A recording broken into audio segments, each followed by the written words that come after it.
នេះជា server Master Peaceful ថ្ងៃនេះខ្ញុំនឹងលេង server Master Peaceful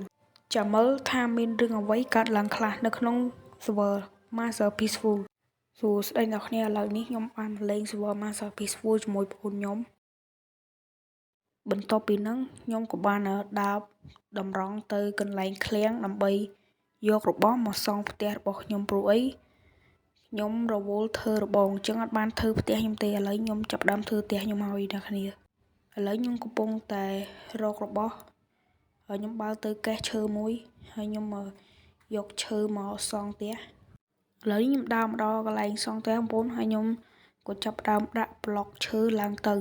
បន្ទាប់ពីនោះមកខ្ញុំបានចេញជារូបរាងផ្ទះហើយប៉ុន្តែខ្ញុំមានអារម្មណ៍ថាដូចរាងស្ទើរខ្ញុំក៏បានកែកន្លែងហ្នឹងទៅ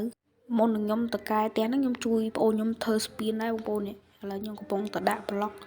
ជួយធ្វើស្ពានបងប្អូនខ្ញុំបានកែផ្ទះហើយបងប្អូនបន្ទាប់ពីហ្នឹងមករៀងយប់ហ្នឹងពួកvillager វាបានមកឈ្លានពានហើយខ្ញុំក៏បានប្រាប់បងប្អូនខ្ញុំថាឲ្យជួយកាប់ពួកvillager ហ្នឹងហើយខ្ញុំក៏បានដើរទៅឃ្លាំងដើម្បីទៅយកដាវនិងសៀលបន្ទាប់ពីយកសៀលហើយនឹងដាវមកខ្ញុំក៏ដើរចេញទៅក្រៅហើយបងប្អូនខ្ញុំចាំនៅkiaហ្នឹងហើយខ្ញុំក៏បានដើរទៅកាប់ពួកvillager បងប្អូន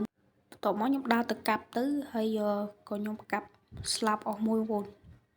បន្ទាប់ពីខ្ញុំកាប់ស្លាប់អស់មួយខ្ញុំឡើងទៅលើទៅខ្ញុំទៅជួយកាប់ពួកនោះមួយបងប្អូនខ្ញុំបងប្អូនខ្ញុំវាកាប់ជាមួយពួកអាហ្នឹង2នាក់អញ្ចឹងខ្ញុំឡើងទៅជួយបន្ទាប់មកខ្ញុំក៏កាប់វាងាប់ម្នាក់ហើយបងប្អូនខ្ញុំហក់មកកាប់ងាប់ម្នាក់ទៀតបន្ទាប់មកខ្ញុំក៏បានបៀលបន្តខ្ញុំកាប់ប្លុកដែលខ្ញុំធ្វើខុសបងប្អូនឥ